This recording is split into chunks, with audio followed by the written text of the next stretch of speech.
ہے، وہ روتا ہوا جاتا ہے، روتا ہوا آتا ہے، اور ماں باپ سے اس کی محبت کے تار کٹتے جاتے ہیں، کٹتے جاتے ہیں، کٹتے جاتے ہیں۔ 7ویں سال میں وہ بدتمیز ہوا پڑا ہوتا ہے، اب مائیں پریشان ہیں، بچے بدتمیز ہیں، بچے بدتمیز ہیں، کیونکہ ماں نے گود نہیں دی، جو ٹائم ماں نے دینا تھا وہ دے دیا اسکول کو۔ اور ہمارے اسکول کاروباری ادارے ہیں، علمی ادارے نہیں ہیں، کاروباری ادارے ہیں۔ میرے ملک کا یہ روگ ہے کہ یہاں کا وکیل بھی کاروباری ہے، یہاں کا ڈاکٹر بھی تاجر ہے، یہاں کا وکیل بھی تاجر ہے، یہاں کا جج بھی بک جاتا ہے، اور یہاں کا اسکول اور کالج بھی کاروبار ہے۔ 3 سال کا بچہ جب ماں باپ سے دور ہوتا ہے، روتا ہوا جاتا ہے، روتا ہوا آتا ہے، تو وہ ماں باپ سے دور ہو جاتا ہے، اس کے اندر نفرت پیدا ہونی شروع ہو جاتی ہے۔ سر اٹھا جو ہی وہ سر نکالتا ہے تو وہ ماں باپ کا نافرمان ہو جاتا ہے، بدتمیزی کرتا ہے، لڑتا ہے، جھگڑتا ہے، کیونکہ ماں اور باپ نے ٹائم نہیں دیا۔ اور پھر اس موبائل نے ہماری زندگی، گھر کی زندگی تباہ کر دی ہے کہ بچہ آ کر ماں سے بات کرتا ہے، ماں موبائل کو دیکھ کے بچے سے بات کر دیتی ہے، وہ باپ سے بات کرتا ہے، وہ اپنے موبائل میں اور بچے سے بات کرتا ہے۔ یہ اس بچے کی عزت کو ذبح کر دینے والی بات ہے۔ آنکھ سے آنکھ ملانا عزت دینا ہے۔ میرے نبی پاک صلی اللہ تعالی علیہ وسلم کی طرف جب کوئی آپ کو بلاتا نا یا رسول اللہ آپ سے، تو مثلا یہ ہماری مجلس ہے، ادھر بھی لوگ ہیں، ادھر بھی لوگ ہیں، اب مجھے کوئی ادھر سے بلائے تو میری تو اتنی گردن مڑے گی، کوئی ادھر سے بلائے میری اتنی گردن مڑے گی، لیکن میرے نبی پاک صلی اللہ علیہ وسلم کو ادھر سے جب کوئی آواز دیتا یا رسول اللہ، تو اب یوں نہیں کرتے تھے، ہاں جی دسو کی گل ہے، اب پورا یوں کرتے تھے۔ بولو میرے بھائی کیا بات ہے، سبحان اللہ۔ آپ کو ادھر سے کوئی بلاتا یا رسول اللہ، تب ایسے نہیں کرتے تھے، ہاں جی بولو، اب پورا ایسے مڑ کر پھر فرماتے جی فرمائیے کیا بات ہے۔ اب عام لوگوں کے ساتھ یہ فرماتے تھے، ہم تو اپنی اولاد کے ساتھ یہ نہیں کرتے، بیوی خامند کے ساتھ یہ نہیں کرتے، خامند بیوی کے ساتھ یہ نہیں کرتے۔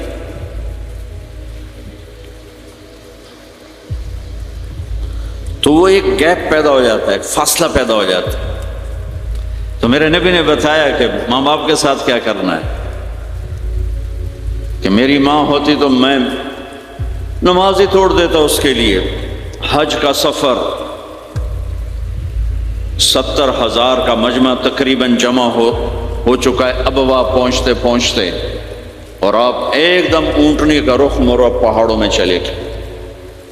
میری زندگی سفروں میں گزری ہے، ان میں خوبصورت ترین سفر میرا وہ ہے جو میں نے حضرت اماں آمنہ کی قبر پہ حاضری دی، پہاڑوں کے اندر۔ آپ اندر تشریف لے گئے، مجمع بھی ساتھ ہو گیا، کدھر جا رہے ہیں؟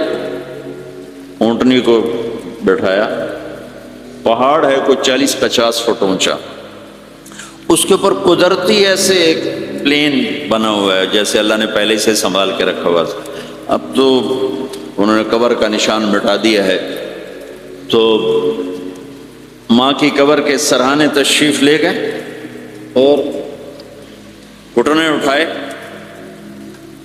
ہاتھ یہاں رکھے اور سر گھٹنوں میں دیا ایسے۔ یہ پوزیشن ہے چھوٹے بچے کے رونے کی، جب وہ رونا چاہتا ہے تو پھر اپنے پاؤں اٹھا کر یوں کرتے۔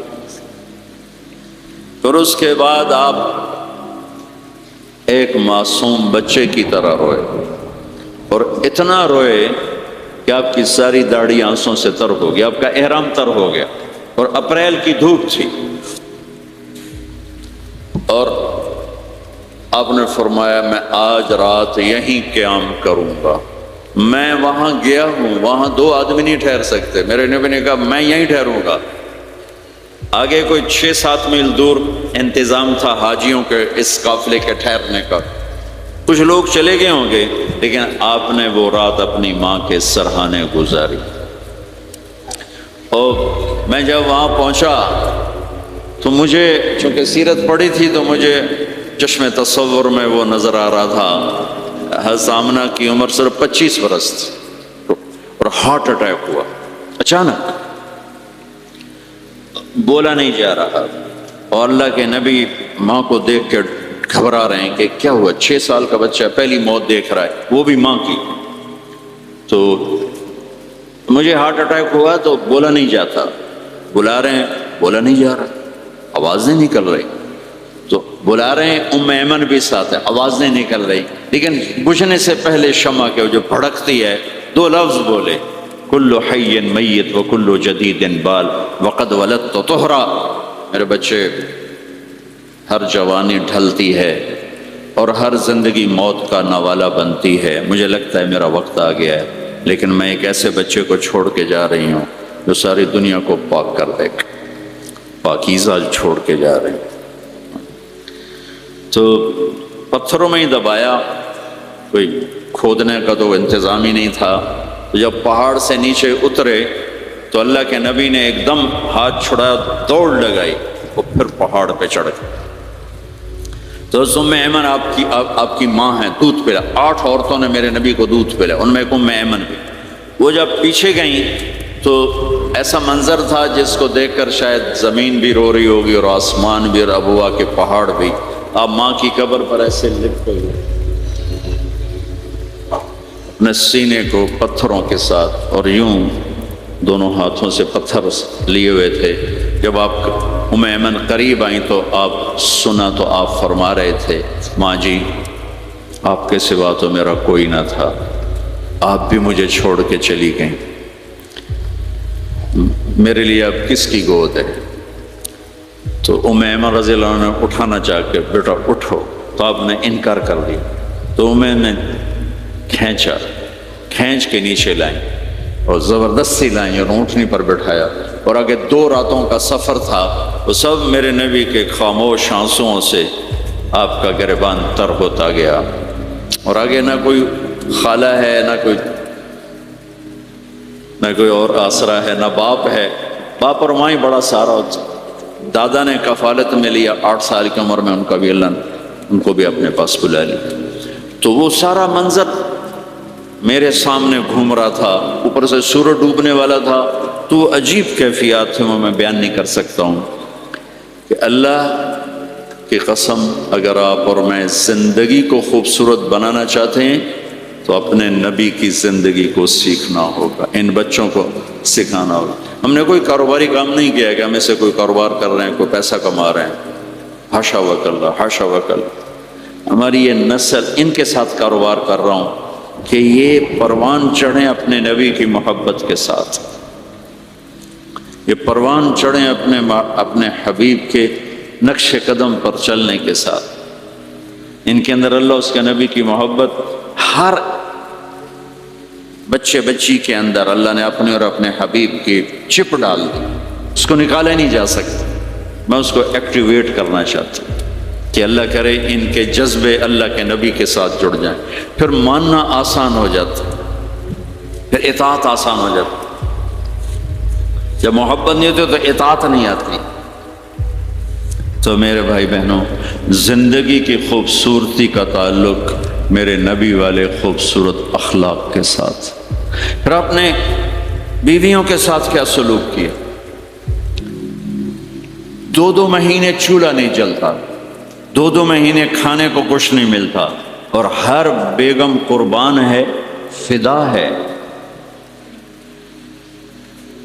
2 مہینے جس عورت کے گھر میں چولہا نہ جلے وہ خامد کا کیا حشر کرے گی؟ اور میرے نبی کے گھر میں 2 مہینے چولہا نہیں جل رہا ہے، خود بھی بھوک برداشت کر رہے ہیں، بیگمات بھی بھوک برداشت کر رہے ہیں۔ ایک رات حضرت عائشہ کے ساتھ لیٹے ہوئے تھے ایک ہی چارپائی، تو آپ کبھی یوں کروڑ بدلتے کبھی یوں کروڑ بدلتے، پھر ایک دم آگے بڑھے اور چارپائی کی لکڑی کے اوپر ایسے پیڑ کو ٹیک کر نیچے جھک، تو عائشہ اٹھ کے بیٹھ گئی، یا رسول اللہ کیا ہوا؟ آپ سیدھے ہو کر فرمایا، عائشہ بھوک بڑی لگی، جس کے ہاتھ میں جنت کی چابی ہو، جو میرے نبی کا، میرے اللہ کا محبوب اور حبیب ہو، جس سے پردے ہٹا کر میرا رب کلام کر چکا ہو، جسے قاب قوسین او ادنیٰ کا مقام دے چکا ہو، اور جس سے آگے مقام محمود پر بٹھانے والا ہو، اور جس کی شفاعت سے جنت کا دروازہ کھلنے والا ہو۔ عائشہ بھوک بڑی لگی تو عائشہ رونے لگی کہ یا رسول اللہ آپ اللہ سے بات کیوں نہیں کرتے ہیں؟ کہا نہیں عائشہ، اسی بھوک میں اللہ سے ملوں گا، مجھ سے پہلے جو نبی میرے ساتھی تھے وہ بھی اسی طرح چلے گئے، میں بھی ایسے ہی چلا جاؤں گا۔ اور اس کے باوجود بیویاں قربان ہو رہی ہیں، فدا ہو رہی ہیں۔ کس چیز نے باندھا ہوا تھا؟ میرے نبی کے سلوک نے، میرے نبی کے اخلاق نے۔ اللہ کی قسم میرے نبی کی شادیاں شوق کی شادیاں نہیں تھیں۔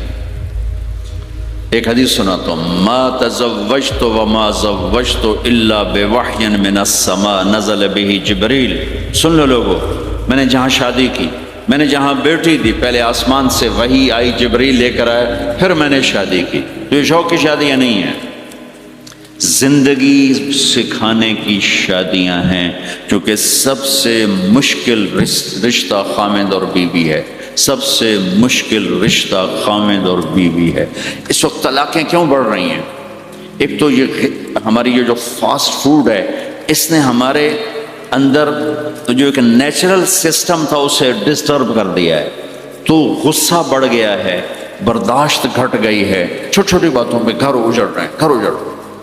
پہلے یورپ میں سنتے تھے، اب یہاں پاکستان آج شادی ہوتی، چوتھے دن طلاق ہو رہی ہوتی۔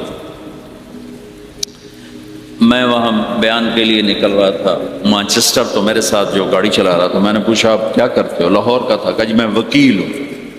میں نے کہا یہاں کوئی جھوٹے کیس ہوتے ہیں جیسے پاکستان میں؟ کہا جی نہیں، یہاں جھوٹا کیس کوئی نہیں ہوتا، جو بھی ہوتا ہے جینون ہوتا ہے۔ میں نے کہا یہاں مسلمانوں کے لڑائی جھگڑے آتے ہیں؟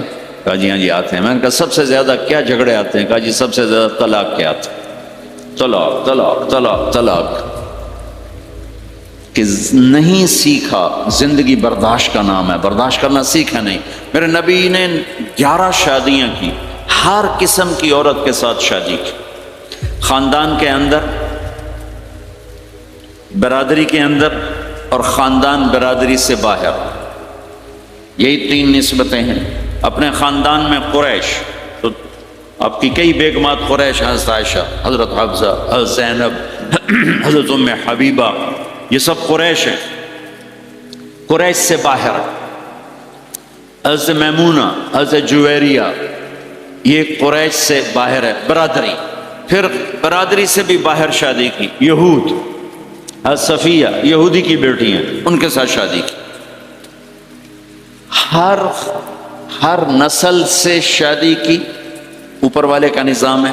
اپنے سے مالدار حضرت خدیجہ، اپنے برابر ام سلمہ، ام حبیبہ، اپنے سے کم فخر جویریہ، صفیہ، اپنے سے غربت کے ساتھ نہیں۔ عمر سے بڑی کے ساتھ شادی کی حضرت خدیجہ، ہم عمر کے ساتھ شادی کی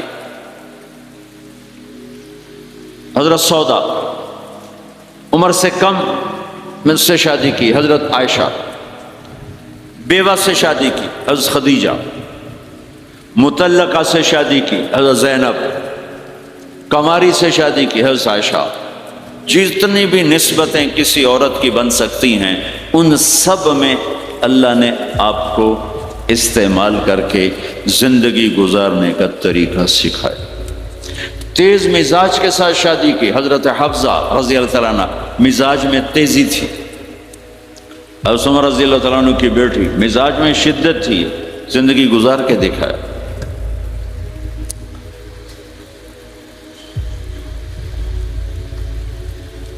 ایک آپ کو حدیث سنا، اللہ کی قسم صرف ہمیں سکھانے کے لیے، جس ہستی نے اللہ کو آنکھوں سے دیکھ لیا ہو، اس کے لیے عورت کیا چیز ہے، دنیا کیا چیز ہے۔ میرے نبی کا معراج کے بعد دنیا میں واپس آنا سب سے بڑا مجاہدہ اور قربانی ہے۔ جنت میں اللہ ہمیں نصیب کر، جب اللہ کا دیدار ہوگا تو اس کے بعد اللہ کی قسم جنت والوں کو جنت بھول جائے، عورتوں کو خامد بھول جائیں گے، خامدوں کو بیویاں بھول جائیں گی، اور جنت کی ہر نعمت بھول جائے گی، صرف اللہ کو دیکھنے میں گم ہو جائیں گے۔ اور میرے نبی اپنی آنکھوں سے اللہ کو دیکھ کر آئے ہیں۔ ٹھیک ہے، اب ایک حدیث سنو، عائشہ مجھے جب سے پتہ چلا ہے نا کہ تو جنت میں میری بیوی ہے، تو میرے لیے تو مرنا ہی آسان ہو گیا ہے۔ اللہ اکبر۔ یا عائش انہ لیہون علی ان اریتک زوجتی فی الجنہ، میرے رب کی قسم، ہمیں آپ کو سمجھانے کے لیے، ہمیں آپ کو بتانے، عائشہ مجھے جب سے پتہ چلا ہے نا کہ تو جنت میں میری بیوی ہے، مجھے تو مرنا اچھا لگنے لگا ہے، مجھے تو مرنا اچھا لگنے لگا ہے کہ تو جنت میں میری بیوی ہے۔ سبحان اللہ۔ ادھر اچھا جی جنت چی لبنی ہے، ہیں جی یہ جنت جا کے بھی یہ نالی رانا ہے، یہاں یہ باتیں سننے کو ملتی۔ اور میرا نبی کہہ رہا ہے عائشہ مجھے پتہ چلا ہے کہ تو جنت میں میری بیوی ہے، تو میرے لیے تو مرنا ہی آسان ہو گیا۔ سبحان اللہ، کیا خوبصورت، اللہ کی قسم یہ دلداری تھی۔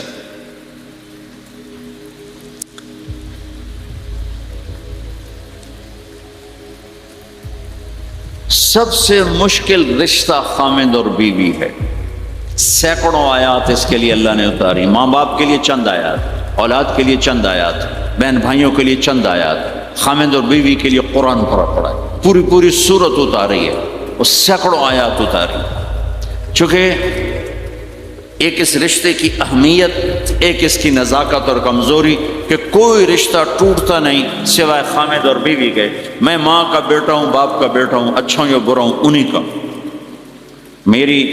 میرا نسب میری نافرمانی سے بدل نہیں سکتا، میں اللہ بخش کا بیٹا ہوں، میرا یہ نسب بدل نہیں سکتا، اچھا ہوں یا برا ہوں، اللہ ان کی قبر روشن کرے۔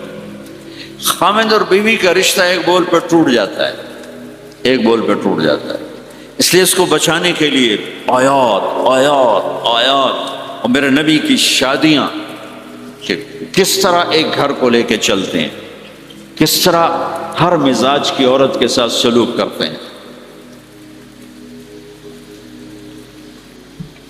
جہاد کا سفر، کاروباری سفر نہیں، میرے نبی کا، اور چلنے لگے، اعلان ہوا کوچ کرو، سب نے سواریاں کس لیں، سامان کس لیا، یوں چلنے کا حکم ہو رہا ہے، اور حضرت عائشہ رضی اللہ نے اپنا یوں دیکھا، اونٹنی پہ بیٹھ گئی تھی، ہار کوئی نہیں، یا رسول اللہ میرا تو ہار کوئی نہیں، میرا ہار گم ہو گیا ہے، میرا ہار تلاش کریں، ہم پھر چلیں گے۔ تو میرے نبی کہتے تو وڈی آئی نواب زادی، میں جہاد کے پہ جانا، تینوں ہار دی پائے گی، چل اگو لگ۔ میرے نبی نے کہا چلو بھائی عائشہ کا ہار تلاش کرو۔ اللہ کی قسم میں جب یہ واقعات پڑھتا ہوں یا سناتا ہوں، میں خود حیرت میں ڈوبا ہوتا ہوں کہ کیا کر دیا میرے نبی نے، جہاد کا سفر، اور میرے نبی کا ہار تلاش کرو بھائی، اب سارے ہار تلاش کر رہے ہیں۔ کچھ دن چھپ گیا، ہار کی تلاش تو بند ہو گئی، اور سفر بھی بند، چونکہ اندھیرے میں کہاں جائیں گے، اور آپ کے ماتھے پہ شکن، عائشہ تیری وجہ سے ساری مصیبت ہے، اللہ دے بندی تو ہار دے مگر پائے گی، کیڑی گل ہے یہ ہار دی، ایک لفظ نہیں فرق، سارے قافلے نے قیام کیا۔ عشاء تک تو پانی تھا، وضو کا پانی ختم ہو گیا، عشاء مغرب عشاء پڑی کٹھی تو پانی ختم ہو گیا، اب پانی ختم ہو گیا تو فجر کی نماز آ رہی ہے، پانی کوئی نہیں ہے، تو سارے صحابہ نے ابو بکر پہ چڑھائی کی، ویکھے تیری دید مگر ساڑے نال کی بنی، ہن اسی نماز کی میں پڑھنی ہے، پانی تو ہے نہیں تو وضو کی میں کرنا ہے۔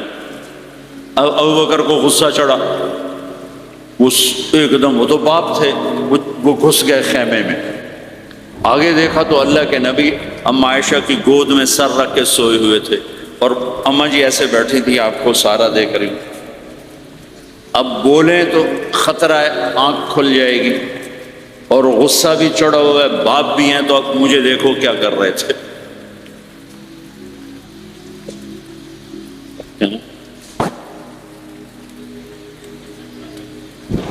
تیرے جو پھر یوں ہماری زور سے انگلی بیٹی کے نا یہاں پہلے یوں کرتے پھر ایسے ماری زور سے. وہ کہنے کہ میں ایسے سخت ہو گئی تاکہ میں ایسے نہ ہوں کہ اگر میں تھوڑا حرکت کی تو اللہ کے نبی کی آنکھ کھل جائے گی. تو ماری گا ٹھا ٹھا ٹھا, وہ منہ سے کہہ رہے اور وہ ایسا کر کے بیٹھی چمک غصے میں باہر چلے. اب آپ کی آنکھ کھلی فجر پر تو عائشہ نے کہا یا رسول اللہ وہ تو باہر تو بڑا مسئلہ ہو گیا ہے, پانی کوئی نہیں ہے اور نماز کا وقت ہو گیا ہے, وضو کیسے کریں؟ سبحان اللہ, اللہ نے قانون بدل دیا. دنیا میں پہلی دفعہ ہونے لگا ہے 1,24,000 نبی آئے, پانی نہ علی وضو ہو سکتا ہے, اس کے علاوہ نہیں ہو سکتا. میرے اللہ نے قرآن اتارا فَإِن لَّمْ تَجِدُوا مَاءً فَتَيَمَّمُوا صَعِيدًا طَيِّبًا فَامْسَحُوا بِوُجُوهِكُمْ وَأَيْدِيكُمْ مِنْهُ. اچھا میرے بندو پانی مک گیا, چلو مٹی چاہتے منہ تے مارو تے دوئی چاہتے ہتھاں تے مارو تے تمہارا وضو ہو گیا, چلو تیمم کرو اور نماز پڑھو. اب وہ جو سارے ابو بکر پہ غصے ہو رہے تھے عائشہ کہنے لگے واہ ابو بکر بھائی تیرے تو فعل کی کم بڑھ گیا, تیری دھی دے تو فعل کی کم بڑھ گیا. تو اسید بن حذیر پہلے ذرا زیادہ گرم ہوئے تھے. تو وہی ابو بکر تیرے گھر کی یہ پہلی برکت نہیں ہے, پہلے بھی بہت شمار برکتیں تیرے گھر کی طفیل امت کو ملی ہیں. تو اللہ نے تیمم کی آیت اتار دی. حضرت عائشہ کو ڈانٹ پلانے کی آیت نہیں آئی کہ میرے نبی تیری بیگم کے ہار کی وجہ سے میرے دین کا کام رک گیا اور میرے بندوں کی نماز خراب ہو گئی اور ان کو پانی سے محروم ہونا پڑا. میں قربان جاؤں اپنے رب پر, اپنے حبیب پر, اس ماں عائشہ پر. دنیا کی واحد عورت ہے جس کے سینے پر سر رکھ کر کسی نبی نے جان دی ہو. 1,24,000 نبیوں میں سے کوئی نہیں ہے جس کا سر بیگم کے سینے اور ٹھوڑی کے درمیان ہو اور اس کی جان اللہ نے نکالی ہو. واحد میرے آپ کے مات فی سحری و نحری, سحری و نحری, سحری و کہ میرے چونکہ آپ ایسے بیٹھے تھی اور حبیب پاک آپ کے سینے پر یوں دراز سے نیم دراز سے اور آپ کا سر مبارک ٹھوڑی کے ساتھ لگ رہا تھا, ٹھوڑی کے ساتھ یہ جگہ یہاں لگ رہی تھی اور باقی یہاں اور واحد خاتون ہے جن کا حجرہ کسی نبی کی آرام گاہ بنا, ابدی آرام گاہ بنا. واحد اما عائشہ ہیں جن کے حجرے کو اللہ نے کسی نبی کے آرام گاہ بنایا. اور یہ واحد حجرہ ہے جہاں 70,000 فرشتہ صبح آ کے درود و سلام پڑھتا ہے اور شام تک پڑھتا ہے, اور شام کو 70,000 نیا آتا ہے اور صبح تک درود و سلام پڑھتا ہے اور واپس چلا جاتا ہے. کائنات اللہ جب مسلمان دنیا سے مٹ جائیں گے, مسجد نبوی مٹ جائے گی, بیت اللہ مٹ جائے گا, مدینے کی ایک اینٹ باقی نہیں بچے گی. مکہ کتنے بڑی بڑی بلڈنگیں, ایک اینٹ باقی نہیں بچے گی.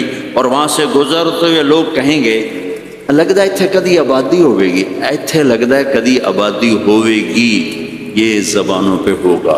جب سارے نشان مٹ جائیں گے اس وقت بھی 70,000 فرشتہ آ کے درود و سلام صبح سے شام تک پڑھے گا اور شام سے صبح تک پڑھے گا. یہ واحد میں خاتون ہیں عائشہ بنت ابی بکر جن کو اللہ نے یہ عزت بخشی. اور یہ واحد خاتون ہیں جب ان کے اوپر تہمت لگی, حضرت یوسف علیہ السلام پہ تہمت لگی تو بچے نے گواہی, حضرت مریم پہ تہمت لگی بیٹے نے گواہی دی, اور اما عائشہ پہ تہمت لگی تو اللہ نے گواہی دی. میں گواہ ہوں, اللہ گواہ بن کے آئے. تو اللہ نے کہا تیمم کرو بھائی. سارے خوش ہو گئے. تو حضرت عائشہ نے کہا یا رسول اللہ اب میرا ہار چھوڑ دیں, اب چلیں. تب آپ نے کہا چلو بھائی کوچ کرو. اس سے زیادہ کوئی دلداری کا واقعہ پیش کر سکتا ہے؟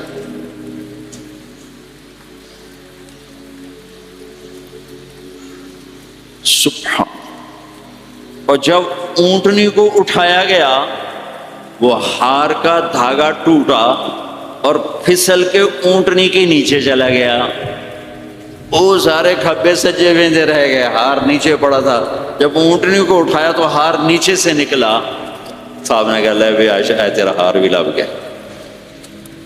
یہ دلداری ہے میرے نبی کی، یہ ہمیں سکھائے. کہیں عورتوں کی بدتمیزی بھی انتہا کو پہنچی ہوتی ہے اور وہ اپنے گھر اجاڑ دیتی ہیں اپنی زبان کی شدت کی وجہ سے، اپنی بد اخلاقی کی وجہ سے. لیکن کوئی زیادہ معاملہ مردوں کی طرف سے خراب ہوتا ہے تو شریعت نے بھی اس کو زیادہ بیان کیا اور میرے نبی نے بھی اس کو اجاگر کیا.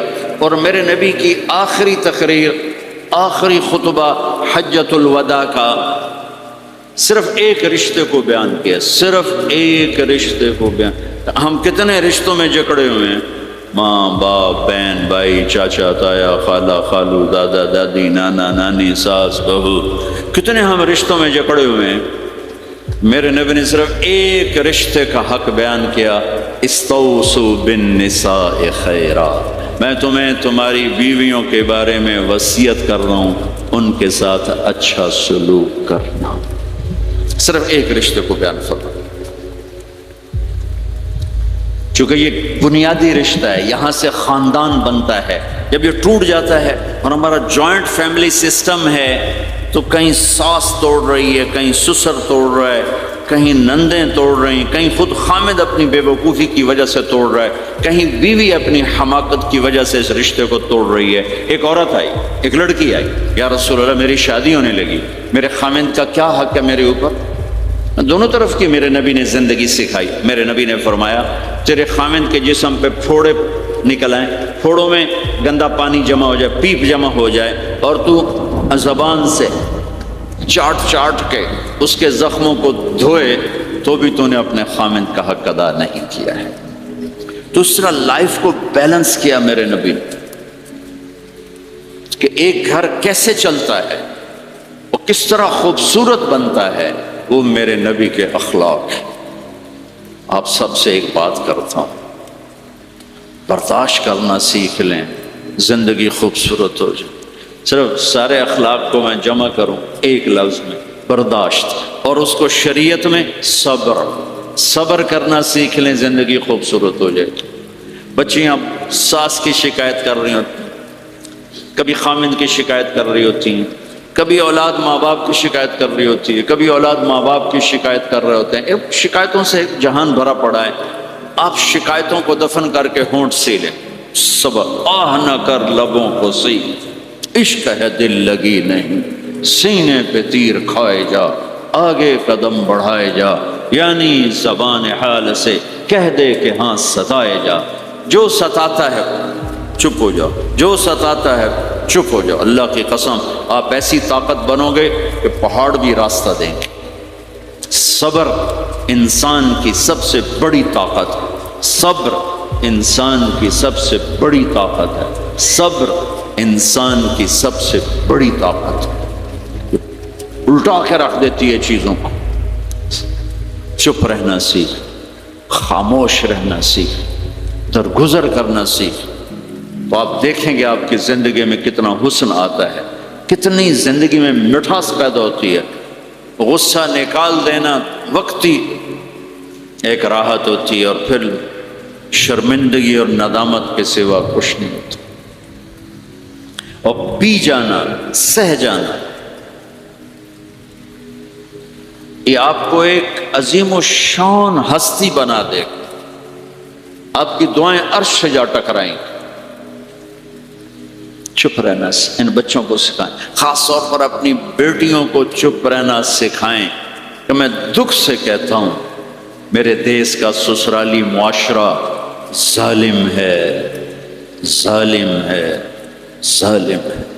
اس میں نہ کوئی نمازی کی قید ہے، نہ بے نمازی، نہ دیندار کی، نہ بے دین کی، نہ کسی پردے والے گھر کی، نہ بے پرد گھر کی. سسرالی معاشرہ بہت ظالم ہے، بہت ظالم. جوائنٹ فیملی سسٹم عذاب بن چکا ہے، عذاب. پہلے ایک رحمت تھی یہ کہ سب کو اپنے حقوق حدود کا پتہ تھا. اب کسی کی زندگی میں دخل دینا یہ ہمارے اخلاق بن چکے ہیں. تم اپنی زندگیوں کو خراب کر چکے، برباد کر چکے۔ پھر اولاد کے ساتھ کیا کرنا ہے؟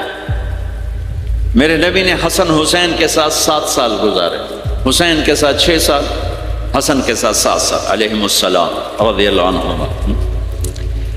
7 سال میں بچہ سمجھدار ہوتا ہے، ایک نصیحت نہیں کی، ایک نصیحت 7 سال ایک نصیحت نہیں پائیں گے آپ۔ اتنے بڑے نبی، اتنا بڑا انسانیت کا بوجھ، اور روزانہ ٹائم نکال کے بچوں کے پاس آ کر بیٹھتے تھے، ان کے ساتھ کھیلتے تھے، کشتی کرتے تھے، اور بھائیوں کو لائن میں کھڑا کر دیتے تھے۔ تو حضرت جعفر جوانی میں شہید ہو گئے، ان کے بچوں کو، عون، عبداللہ، محمد، ان کے 3 بیٹے تھے، ان کو بھی بلا لیتے اور ایسے ان کو لائن میں کھڑا کر کے پھر ایسے بائیں پھیلا، ہاں بھائی آؤ بھائی مجھے پکڑو، کون ہے جو مجھے پہلے ہاتھ لگائے گا، کون ہے جو مجھے پہلے ہاتھ لگائے گا۔ وہ دوڑ لگاتے، پانچوں کا پانچوں، کوئی سر پہ چڑھتا، کوئی کمر پہ چڑھتا، کوئی گود میں گرتا، اور میرے نبی بیٹھ کے مسکراتے۔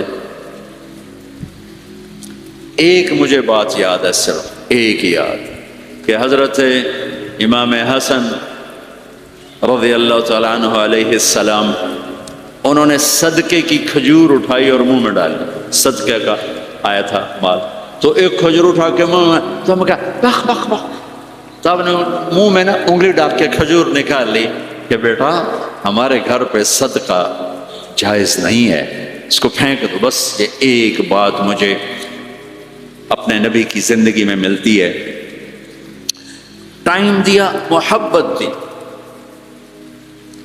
کمال کی بات نہیں، اتنی بڑی ہستی ہو اور بچوں کے لیے گھوڑا بنے پڑے،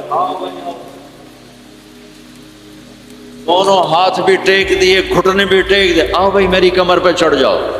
ان کو کمر پہ چڑھایا اور پورے کمرے میں چکر لگا رہے ہیں، چکر لگا رہے ہیں، اور پھر ان سے کہہ رہے ہیں تمہارا اونٹ کیسا؟ اونٹ مطیہ سواری کو کہتے ہیں، لیکن عام طور پر مطیہ عربی میں اونٹ کے لیے بولا جاتا۔ تو پوچھتے بچوں تمہاری سواری کیسی ہے؟ پھر دونوں بھائیوں کو اتار دیتے اور نواسی حضرت زینب ان کو اٹھاتے اور اپنی کمر پہ بٹھا کر کمرے میں چکر لگا رہے ہیں، چکر لگا رہے ہیں، چکر لگا رہے ہیں۔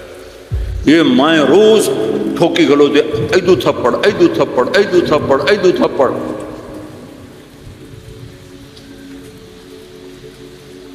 ساری مائیں سکول ماسٹر بنی ہوئی، بٹھوک کے جاؤ، ڈنڈے ماری جاؤ، بس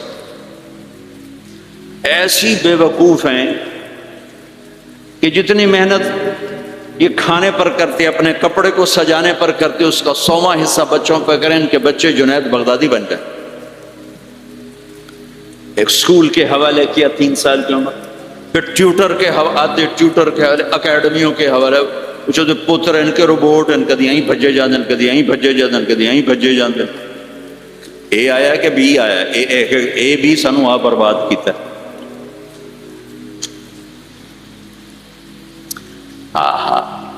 تو اور سنو، چلو یہ تو گھر کی بات ہے نا۔ ایک دفعہ حسن حسین کی کشتی کرواتے تھے، آؤ بھائی کشتی کرو بھائی۔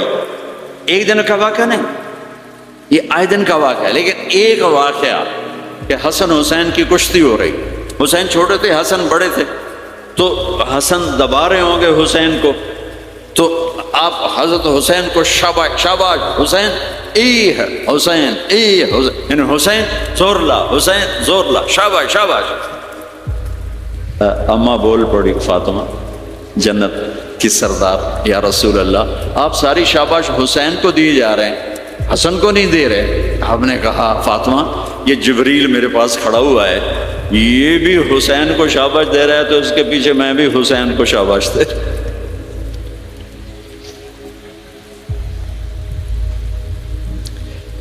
اس سے اور عجیب سنو، آپ فرض نماز پڑھا رہے ہیں، فرض نماز، فرض نماز، نفل نہیں، گھر میں نہیں، مسجد میں، اور آپ سجدے میں گئے اور حسن نے چھلانگ لگائی اور کمر پہ جا کے بیٹھ گئے، اور اینجی مندہ کرسی تو ٹھوک کے بیٹھ جانا۔ میرے نبی نے سجدہ لمبا کر دیا، اتنا لمبا کیا کہ ان سجدے میں پڑے لوگ سوچنے لگے کہ کہیں اللہ کا نبی فوت تو نہیں ہو گیا. تو جو سامنے والی صف تھی انہوں نے یوں کر کے دیکھا کہ چکر پچھلوں کو تو نظر نہیں آنا. انہیں اینج کر کے دیکھا تو دیکھا تو حسن سجدے اوپر چڑھے ہوئے. تو ایک صحابی جو قریب تھے انہوں نے ایسے ہاتھ آگے بڑھایا اتارنے کے لیے. تو میرے نبی نے بغلوں سے دیکھا کہ ایک ہاتھ آگے آ رہا ہے تو آپ نے سجدے میں یوں کیا. میرے بچے کو کچھ نہ کہو. جب تک حسن نہیں اترے آپ سجدے میں پڑے رہے. اور ایک اور تماشا ہوتا ہے، چونکہ آپ نماز لمبی پڑھاتے تھے، لمبی ہوتی تھی نماز، تو آپ ذرا پاؤں کا فاصلہ ہے تو حسن ادھر بیٹھتے حسین ادھر بیٹھتے. نماز میں میرے رب کی قسم سنا رہا ہوں، اب یہ دونوں کی آپس میں نا وہ شروع ہو جاتی، وہ ادھر وہ ادھر. پہلے حسن پار کرتے تو حسین ادھر آ جاتے، پھر حسین ادھر جاتے تو حسن یوں آ جاتے. پورے قیام میں یہ دونوں بھائی یوں یوں کرتے رہتے تھے، یوں وہ ادھر وہ ادھر وہ ادھر وہ ادھر. سبحان اللہ، نماز ہو رہی. اس سے عجیب سنو، آپ نے اپنی بیٹی حضرت زینب، آپ کی بڑی بیٹی زینب، ان کی بیٹی امامہ کو ظہر یا عصر کی نماز پڑھا رہے ہیں. کہاں بٹھایا ہوا ہے؟ میں پہلے بیان کرتا ہوں، یہاں بٹھایا ہوا ہے اللہ یہ دیکھ. لیکن میں نے اب چند دن پہلے حدیث پڑھی، یہاں نہیں بٹھایا، یہاں نہیں بٹھایا، یہاں بٹھایا ہوا تھا، یہاں کندھے پر بٹھایا ہوا تھا، یہاں اللہ عاتقہ، اس کو عاتق کہتے ہیں. اور نماز پڑھا رہے تھے. جب آپ رکوع میں جانے لگے تو یہاں سے پکڑا اور آرام سے اس کو ساتھ بٹھایا. پھر رکوع کیا، قومہ کیا، سجدہ کیا. سجدے سے جب اٹھے تو پھر امامہ کو اٹھا کر کندھے پہ بٹھا کے پھر نماز شروع کر دی. 4 رکعتاں میرے نبی انج پڑھائیاں کہ نواسی یہاں بیٹھی ہوئی ہے صرف زندگی سکھانے کے لیے، صرف زندگی سکھانے کے لیے. بچوں کو پیار اتنا دو کہ وہ آپ پہ قربان ہوں. ڈنڈا، سوٹا، تھپڑ، بدتمیزی، ڈانٹ ڈپٹ، یہ دوریاں پیدا کر دیتے. بہت چھوٹی عمر میں نے سگریٹ پینے شروع کر دی. 7-8 سال کی عمر میں نے سگریٹ پینے شروع کر دی. گاؤں میں تھے تو کوئی ماحول تو تھا نہیں، تو گھر والوں کو پتہ چل گیا. تو اب مجھے سگریٹ سے روکنے کے لیے سمجھایا جا رہا ہے. کیسے سمجھایا جا رہا ہے؟ میری ماں نے میرا منہ کھولا ہے نکل کے، تو میرے ماسی نے چمٹا نپے دے وچ انگارا ہے تو این کر ٹھوکاں تیرے منہ وچ، ٹھوکاں تیرے منہ وچ. یہ مجھے سگریٹ سے روکا جا رہا ہے. جی مجھے منظر نہیں بھولتا، میری ماں نے دونوں ہاتھوں سے میرے جبڑے یوں کھینچے اور میری ماسی نے انگارا چمٹے میں ڈال کر پاما تیرے منہ وچ، پاما تیرے منہ وچ، پینے کا سگریٹ؟ او میں نہیں پیندا، میں نہیں پیندا. ٹھیک، باہر نکل کر میں نے پہلا کام سگریٹ سلگایا. اور میرے چھوٹے بھائی نے دیکھ لیا میری مصیبت تیربیاں. وہ مجھ سے بھی 2 سال چھوٹا، 5 سال تھا، میں 7 سال اور 5 سال. میں کہتا میری شکایت لاوے گا. میں کہا تلی میں کوئی تلی دیا. میں نے سگریٹ اس کے منہ میں لگایا، تو بھی پی میں بھی پینا، تاکہ یہ میری شکایت نہ لگائے.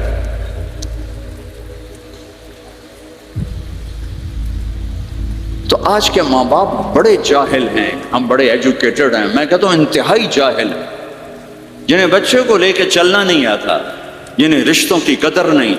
انہوں نے خاک پڑھا ہے، کاغذ کی ڈگریوں کو علم بنا کے پھرتے ہیں، جس سے میرے نبی کی زندگی کا پتہ نہیں. اللہ کی قسم جانور سے بدتر ہے. جاہل ترین ہے جسے اپنے آقا کی زندگی کی خبر نہیں.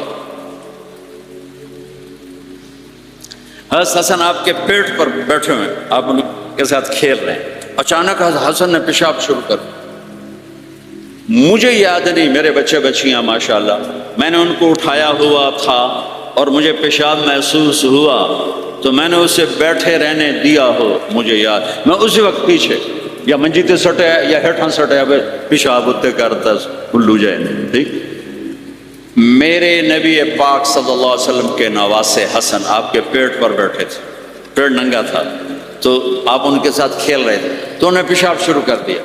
میرے نبی ایسے بے حس و حرکت ہو کہ کہیں بچے میری حرکت سے بچے کا پیشاب نہ رک جائے، تو آپ ایسے ہو تو پورا پیشاب کیا اور آپ ہلے نہیں. جب وہ پیشاب سے فارغ ہوئے پھر آپ اٹھے اور بچے کو الگ بٹھا کر اپنے جسم پہ پانی ڈال کے اپنے آپ کو صاف کر کے تو آ کے دوبارہ ان کے ساتھ کھیلنا شروع کر دیا. میں آپ کو اپنی نبی کی وہ زندگی بتا رہا ہوں جس کو اپنانے سے میری زندگی بھی خوبصورت ہو جائے گی، آپ کی بھی. ہم فخر سے کہتے ہیں ہمارے نبی نے چاند کے 2 ٹکڑے کر دیے، معراج پہ آسمان چیر کے چلے گئے. یہ بہت بڑے معجزات ہیں، لیکن میرے نبی کا سب سے بڑا معجزہ ہے کہ ہمیں ایک خوبصورت زندگی سکھا کرے. آپ کے اخلاق، میرے نبی کے اخلاق میرے نبی کا سب سے بڑا معجزہ ہے. حسن کو آگے بٹھائے ہوئے تھے رضی اللہ عنہ علیہم السلام، تو ان کو ایسے زبان دکھاتے حسن کو، تو حسن اس کو پکڑنے کی کوشش کرتے، جو ایسے ہاتھ مارتے تو آپ زبان منہ میں کرتے. اچھا وہ ہنس پڑتے، بچے ہنس پڑتے، تو پھر اس کے بعد آپ یوں کرتے، تو پھر حسن آگے ہاتھ مارتے، پھر آپ زبان منہ میں کر لیتے، پھر وہ کرتے ہنستے، پھر آپ چپ ہو جاتے. کتنی دیر آپ حسن کے ساتھ یہ کھیل کھیلتے.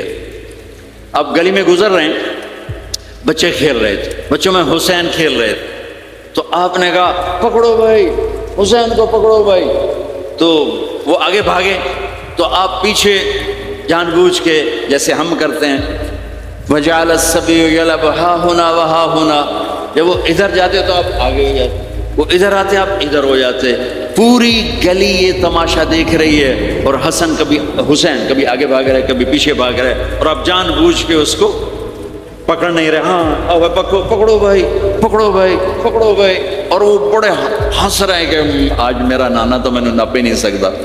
تو یہ تھوڑی دیر جب یہ کھیل چلتا رہا پھر آپ نے ان کو کہا یہ پکڑ لیا اور اٹھایا اور ہونٹ چومے اور ماتھا چوما، کہ حسین مجھ سے ہے میں حسین سے، حسین مجھ سے ہے میں حسین سے.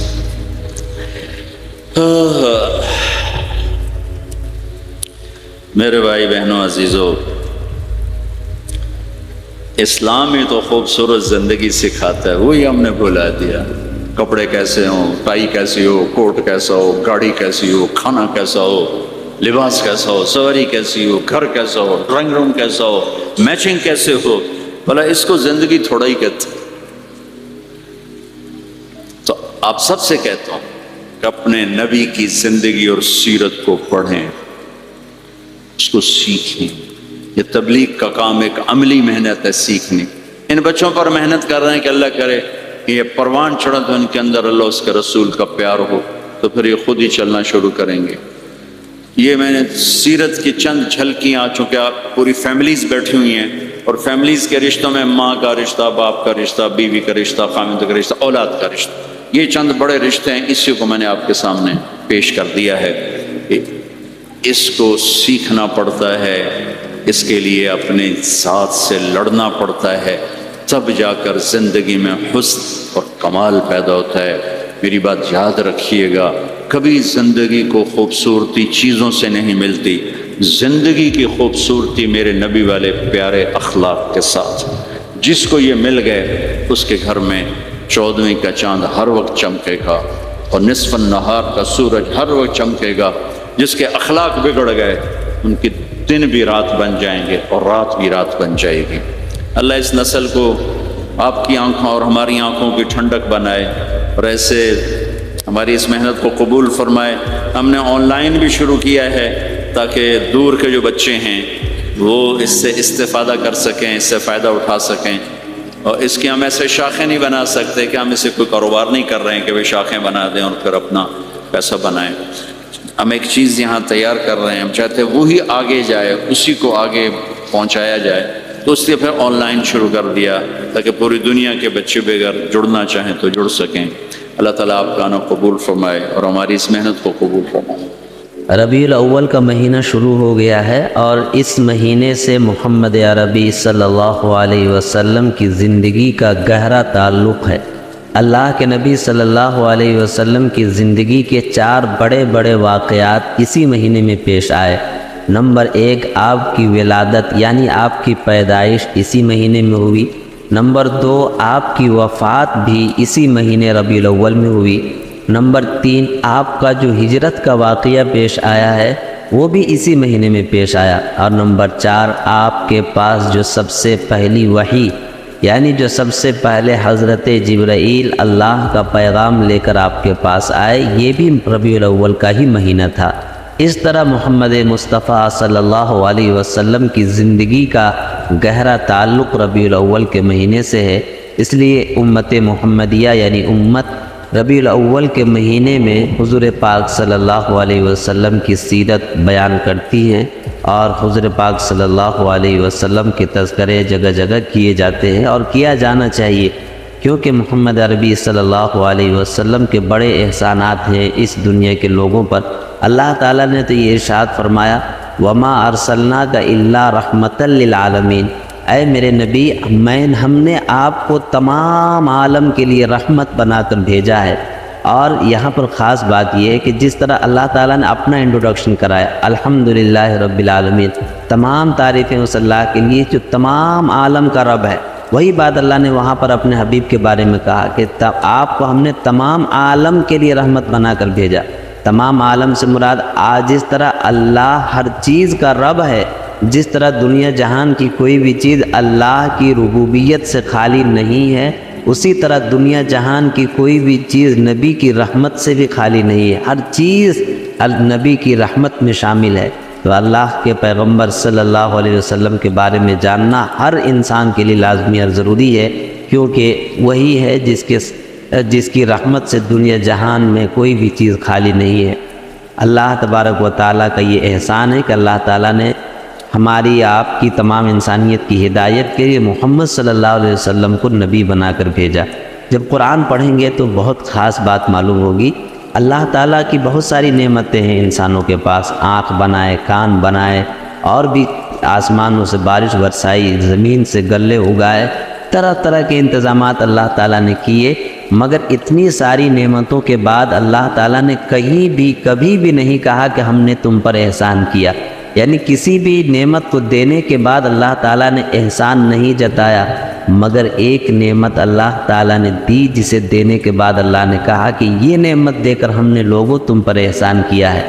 تو غور کرنے کی بات ہے کہ جس نعمت کو دینے کے بعد اللہ تعالیٰ احسان جتا دے وہ نعمت کتنی بڑی ہوگی، اور وہ نعمت کوئی اور نہیں، وہ نعمت یہ ہے کہ محمد صلی اللہ علیہ وسلم کو رسول بنا کر ہمارے بیچ بھیجا۔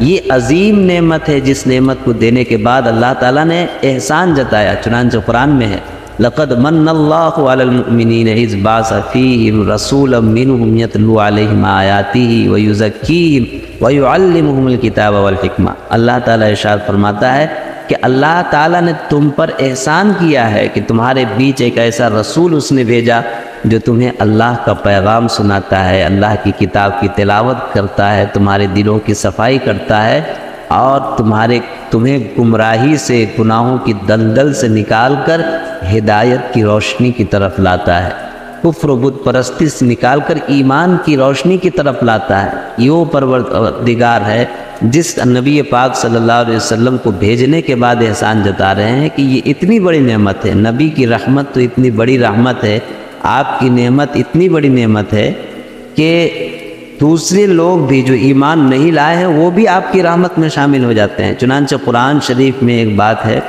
کہ اللہ کے نبی صلی اللہ علیہ وسلم سے کفار نے کہا، یعنی جو اسلام کے دشمن تھے، ان لوگوں نے کہا کہ آپ اگر صحیح دین پر ہیں اور ہم غلط دین پر ہیں تو آپ اپنے رب سے کہیے کہ ہم غلط دین والوں کو آسمان سے کوئی پتھر برسا کر ہلاک اور برباد کر دیں، تاکہ فیصلہ ہو جائے کہ ہم غلط ہیں، آپ صحیح ہیں۔